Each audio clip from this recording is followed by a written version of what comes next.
All right, welcome back. We are going to be joined by Matt Murschel from the Orlando Sentinel. We're going to talk a little Florida State, Florida, the epic showdown and historic scoring game, rivalry game up in Tallahassee from last week. We're also going to talk UCF, USF, and then UCF is the only team in the state that's going to be playing for a conference championship this week in New Orleans with the rematch with Tulane. So welcome back, Matt.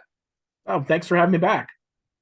All right, talk. Let's get to Tallahassee first. Friday night, a rare Friday night game in this series. I can't. I was telling somebody the other day I can't remember the last Friday night game, the Friday game between Florida State, and what a classic it was. The highest scoring game in the history of the series, 45-38. Had a lot of ebbs and flows. Had a little controversy at the end with the no call and the face mask. Just give us your perception. You were there. Talk a little bit about the atmosphere at Doak Campbell and just the game itself. Yeah, it was unreal. I think this is the first time they played on a Friday night or regular season game. I think they've played midweek a couple times when they faced off in the Sugar Bowl. I think back in the a couple decades ago. But it was an incredible atmosphere. It was a packed house. Tailgating lots were hopping when I first got there, which is a good sign. And got on the field, you just felt like this was going to be something special. And yeah, you're right. It was ebb and flows. I think early on, both teams kind of were feeling each other out. You saw Florida State able to take advantage of some opportunities to score. You saw, Florida was able to come back and do some things. And then, Florida State went through that period maybe for about 8 minutes between the one that the coaches always talk about, right? The end of the first half and then going into the second half. That it seemed like maybe or not they were going to kind of maybe struggle a little bit. But that third quarter for Florida State really, kind of turned things around. Defense held Florida to 55 total yards. They were able to take advantage. I think they scored 17 straight points, really kind of took control of the game at that point. Yes, Florida came back a little bit in the fourth quarter and was able to make things a little bit interesting. But to me, the standout star was Jordan Travis. I mean, Jordan Travis really, again, as he's done all season long, elevated his game and that, what he was able to do against the Gators, made some just impossible runs. There were times I tweeted this out that looked like video game. The guy was just running around. There was that one play where they're in the red zone and Florida comes with a blitz up the middle and Travis drops back and there's three guys in his face and you think he's going to get sacked, and yet he spins out of that and guys are basically grabbing air and he runs and almost got the touchdown, got down to the goal line. Should have been a touchdown, but got down to the goal line and they punch it in on the next play. Just plays like that back and forth where he was just kind of unbelievable. And then Florida State gets the win, and for the first time I think since the late '90s, fans stormed the field, and that was just rare to see that. And I think a lot of us in the press box were jumping up and taking photos because you just haven't seen that kind of thing before. And it was a great moment for the players and for Norvell and for everything that's gone on because it's been such a stretch of just mediocrity over the last 4 or 5 years for this program. To get that win and then realize now they got to 9, now they're going to play in a bowl game, they got a chance to get to 10 wins. This just kind of makes up for a lot of it. And the players of Mike Norvell after the game were just over the moon for what they were able to do and accomplish this season. And you're right. Again, the Florida State program has really turned the corner. It seems like back to their days. Obviously, there have been bigger Florida State games over the years with national championship implications and all that. I get it, but I think, and the sad part is that Florida State's probably playing the best of anybody in the ACC right now. If they would have figured out a way to win in one or two of those games they lost, they'd be in the title game, and they're probably again. I think they're probably playing as good as anybody in the conference for sure. And they're probably one of the top 10, 15, probably one of the top 15 teams in the country, to be honest. Yeah, very much so. And it was what's disappointing for the ACC, especially for Florida State this year, is if Clemson's in the playoff semifinals, then there's an opportunity for Florida State to go to the Orange Bowl, and that would have been outstanding. Think about what that would have accomplished for Mike Norvell. Right. But Florida State doesn't. They lose their game to South Carolina. North Carolina struggles. It looks like obviously that Clemson probably will go to the Orange Bowl, and more than likely that if they win this weekend, and then Florida State's probably going to go. They're still going to go to a premier bowl game, but it's not a New Year's Six game. And I think that would have been something that would have been the next step for what Mike Norvell is trying to do. Talked about afterwards about with recruiting. That would have been huge for the recruiting trail to be able to say we're playing in the Orange Bowl. Yeah. But again, they've played some of the best football right now, especially in the ACC, and really kind of deserve to be with that. I'll be interested to see where they're in the rankings tonight. I think they'll probably be in the top maybe 13 when it's kind of said and done. But again, when the season's over with, if they win their bowl game, they could be a top 12 team, which is nowhere near, I think, what everyone thought they were going to be when they ended the season. Yeah, absolutely, absolutely. Talk about just real quick, and then we'll get to UCF. Talk about what Florida State's losing. I mean, I know Travis is probably back next year, correct? I believe he's got one more year. And what are He they does losing have any one more major? year. Yeah, are they losing any major cogs in the and obviously we'll know from a transfer portal situation in the next coming month or so what happens there. But guys that we know of, what are going to be the big losses that they're going to sustain?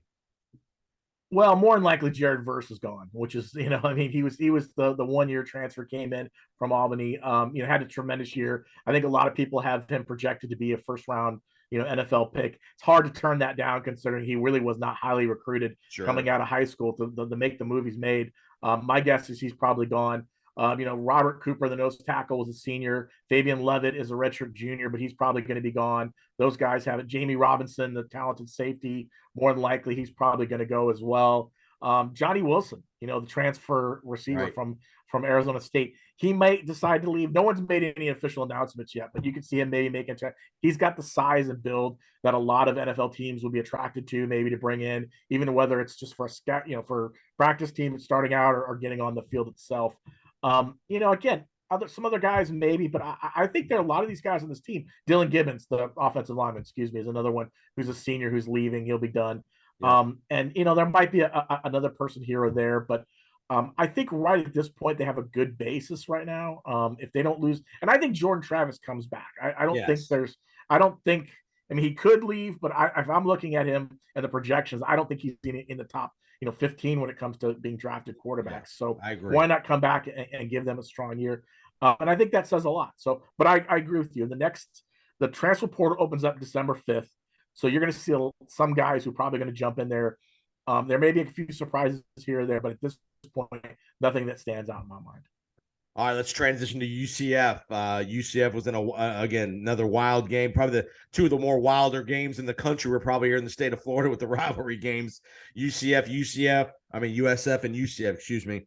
Obviously, UCF jumps out 28-0. Everybody in the building thinks the game's over, and you turn around at the end of the third quarter, and it's 39-38 USF going to early in the fourth quarter. Obviously, UCF. Unbelievable catch at the end. They come back. No Plumlee in the second half. Apparently a hamstring injury. Mikey Keene comes in.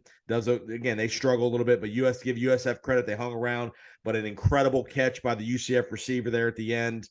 Kind of an Odell Beckham-esque kind of catch. The game winner there. They score, make the 2-pointer, and then they hold off USF at the end.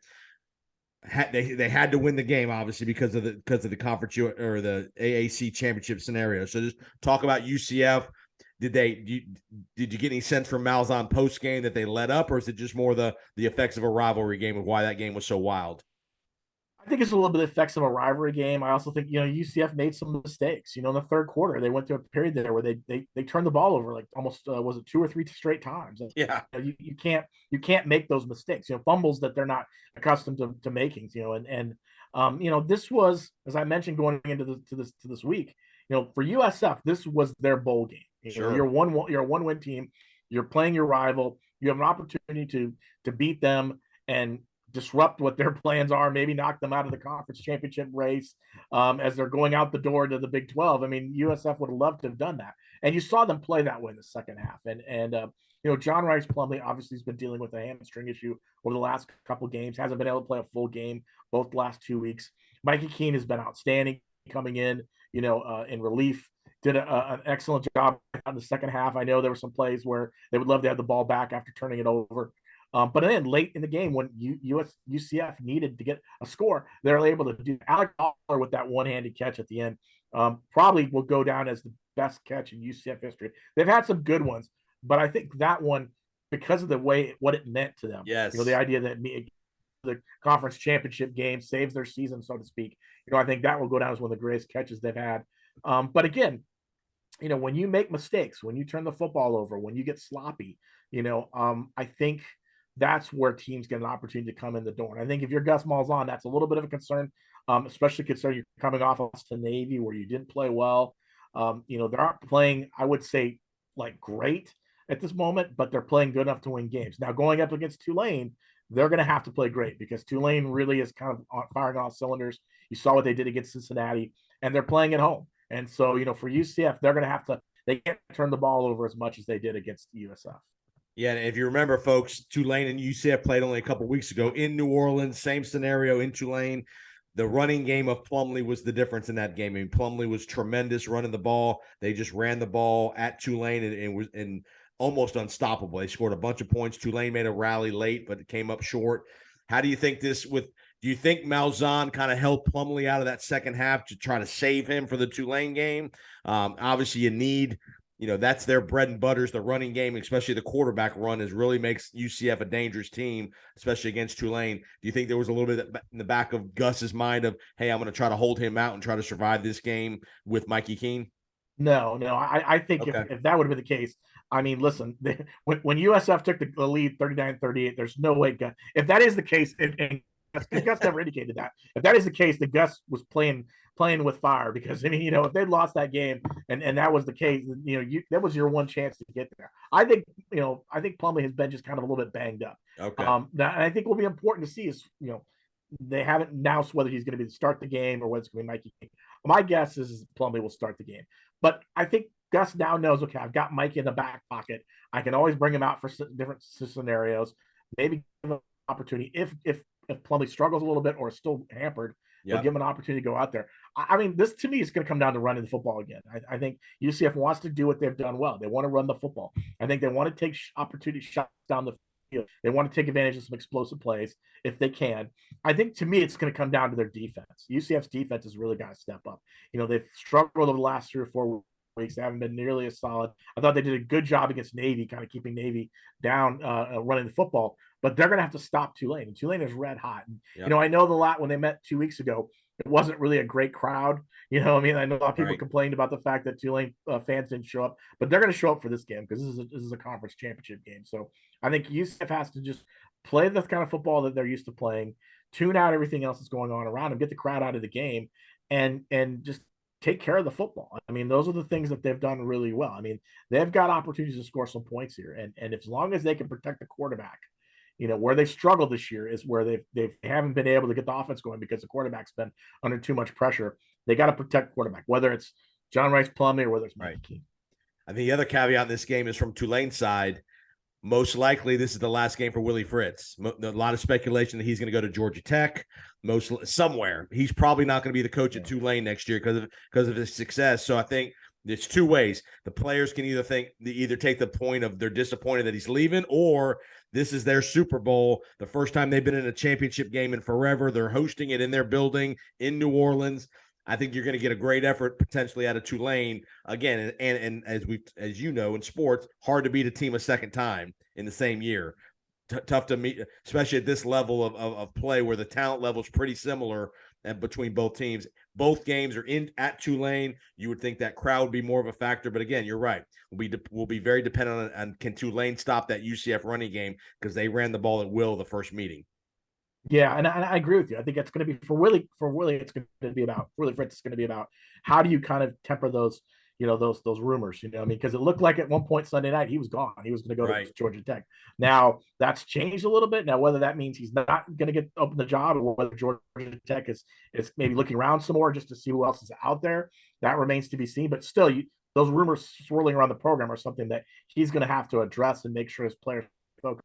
This is kind of similar to what happened a couple of years ago at UCF when Scott Frost was leaving for Nebraska. Right. He was going into the conference championship game all week long. We kind of had the feeling he was leaving. And they kind of tried to say no, but he knew he was leaving, and at the end of the game, that's why he was so emotional because he knew he's taking the job at Nebraska. It was a tough thing. I think Willie is that same sort of scenario, and I think you're right. Those players will want to play for him. They feel like he's leaving, this is their chance to go out there and send him out on a good note. Again. Plus, you got to look at the fact that there's a lot at stake here. They see the fact that it's the Cotton Bowl. There's no where are we going to go. You're going to the Cotton Bowl in your 6th game. So there's an opportunity there for a lot of these players who've never had that maybe chance to play at a level like that. So I think they're going to come out and be very fired up for this game. What do you see happening Saturday?